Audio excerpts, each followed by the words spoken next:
Friends, it's Monday, January 23rd, and I'm back already because I don't really want to be, but I have to talk about the passing of another giant for me personally. Yesterday, just the whole way it came down is kind of profound. I'm going to move this lamp.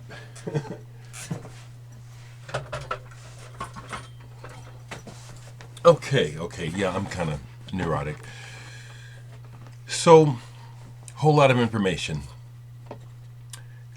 As I've mentioned a couple times, there's a compilation, a project of many guitarists from around the world, many you've heard of, that includes me and Ron Anderson from the vinyl community, and Brett Harold Hart who are also VC members, but artists with their own renown. We're all going to be on this project called Frets of Yore. Another artist that's a member of it who is becoming a friend of mine through social media is Carla Dereck. I hope I'm saying your name right, Carla. We've just gotten to talking and vibing about music and also values. And she was the one who informed me through a personal message before it went public, actually, that Jaki Liebezeit of the legendary band Can from Germany had passed away. It hit me like a ton of bricks. Literally, my stomach physically sunk. It's like I haven't had this physical of a reaction to a death since probably my grandfather when I was a boy. Even though I know and I understand death and I'm cool with it, the passing of this generation of greats who will never be replaced, who literally shaped the life that I'm living, it's jarring. It's heavy. That's not even the right word for it. It's upsetting, It is.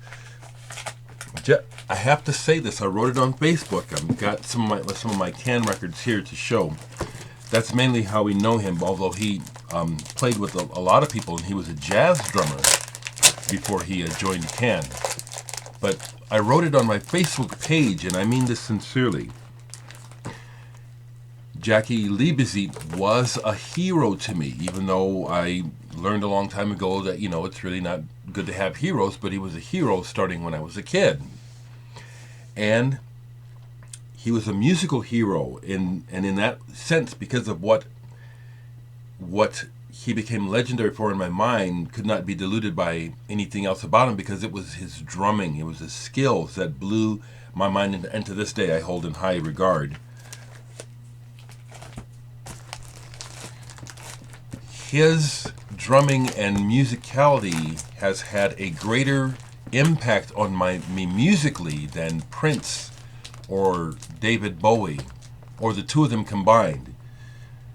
I would say that David Bowie had an impact on my life besides music, which is why David Bowie's been so significant.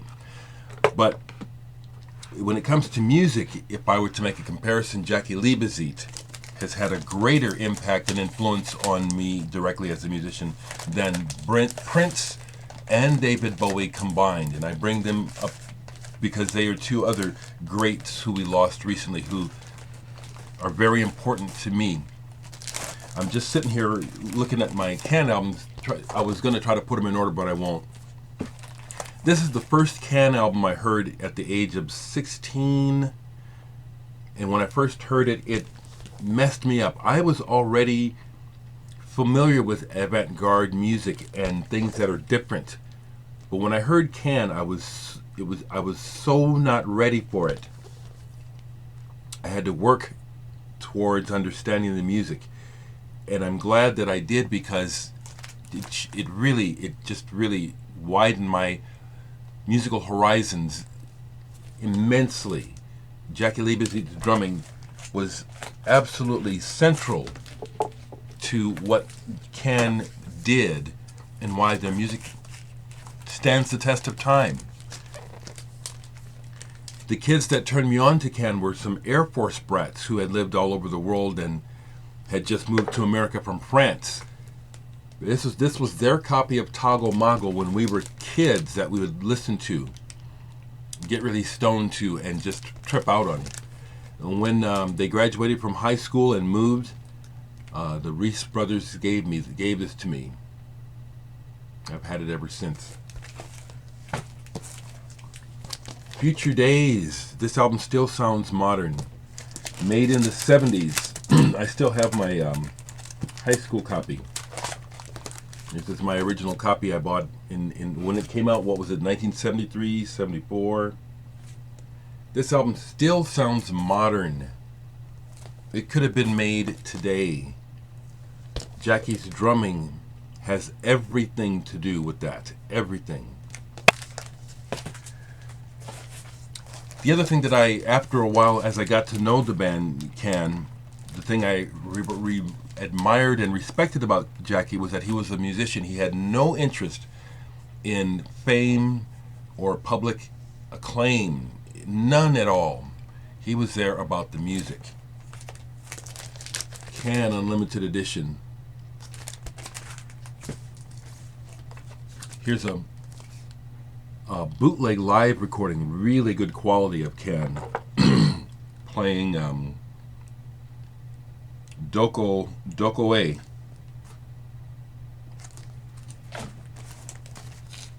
Peel Sessions. I teared up. I didn't with David Bowie or Prince, but Jaki got to me. Radio Waves.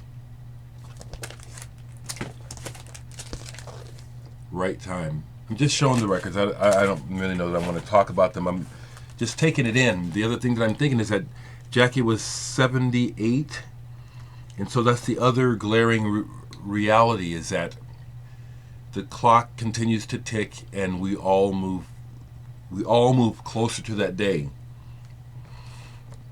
It's inescapable.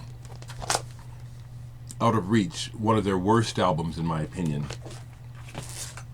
Soundtracks, early stuff for movies, fantastic. Their very first album, which again, it's called Monster Movie, and it is a monster. Wow. Can, just one of the greatest bands of all time. I will pontificate because it's true. Years ago, hipsters, a whole new generation, caught wind of Can, and Can is so good that even hipster approval couldn't ruin their reputation because they're too good. Saw Delight. There was the recent Can box that came out with Record Store Day. I don't have that. I want one, but it has happened since my heavy days of being able to buy records are over. Flow Motion, love this album. But I have these originals. I have the originals, and I wasn't no Johnny come lately. I got turned on to these guys when they were happening. Am I proud of that? Yeah, damn proud, Limited Edition, A Memory. The first time I heard this was when I saw Hawkwind live back in the 70s with Andy Dunkley and Rush on the bill. Rush opened. They were still an opening band when I saw them. The British DJ, Andy Dunkley. Some of you people who know, you British people who know your history, you know who he is. He did a set in between Hawkwind and Rush and played records. Blew my mind when he put it on, even before he said their name. I knew it was Can.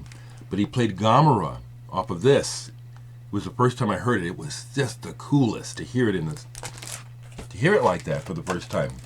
Can. Soon Over Babaluma. Quantum Physics on here. Just fantastic. Candelay, 1968. Jaki played on a lot of records, and this is one where what he was doing before he was in Can, playing with Manfred Schuf and other jazz musicians. The man was a genius on the drums. As well as in recent years, he did a lot of projects with a lot of people. I don't have those records. I have some that he did with Michael Rother, but he did some with Bernd Friedman, I think, with a lot of people. I'd love to have them all. Happy to say I do have the can box. This band and what they have done is so important to me. Jaki's skills as a drummer I put on a pedestal, not him. He literally, I used to be, I can play the drums.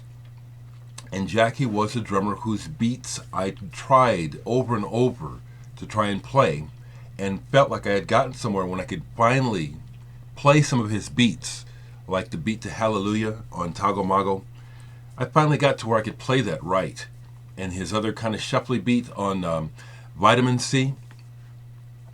He was a drummer. The drummers are very important to me, always have been. I just learned that the metal of a band, the measure of a band is the drummer, for me. That's just me personally, okay?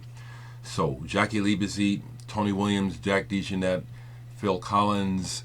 Phil Collins was a great drummer in the early days of Genesis. And the others I can't think of. Jaki's in there at the top. At the top. Jaki is there at the top of the list. He was one of the greats, and I regret that I never got to see any members of Can perform live. Several of them are still alive, yes, and some people I just saw online on Facebook that some people had tickets to see him upcoming in about 3 months. He was going to be playing, I guess, with Thurston Moore or somebody else. He was still going. That also inspires me.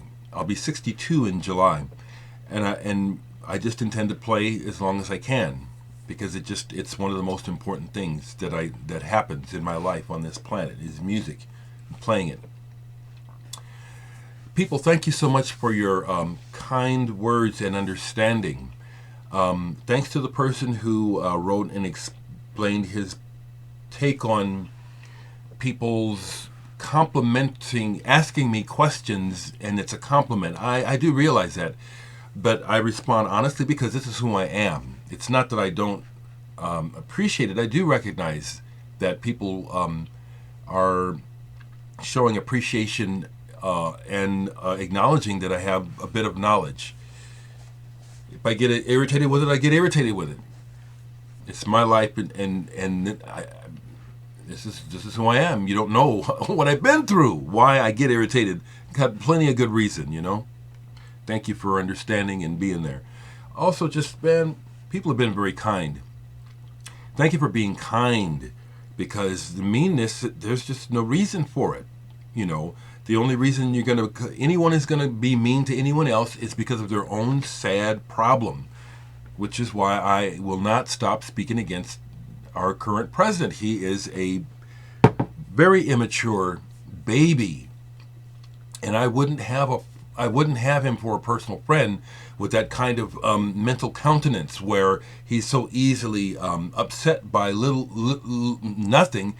Plus, the other thing is, I've been watching this man long before he became this personality in the media because of his business, and he shows cunning, but no wisdom, and that's what I value in others is your wisdom, and that you don't hurt people. You can have hate in your heart. You can have the craziest thoughts in your head that if you never act on them and I never know about, fine with me. Just don't do it. And that's the danger of people like Trump and rich, powerful people who have too much power. They fuck shit up doing what they want to do, completely blind to the extended consequences of their actions. I will not stop speaking out against this current fascist, corrupt administration. Rest in peace, Jaki Liebezeit. He was one of my heroes, like David Allen.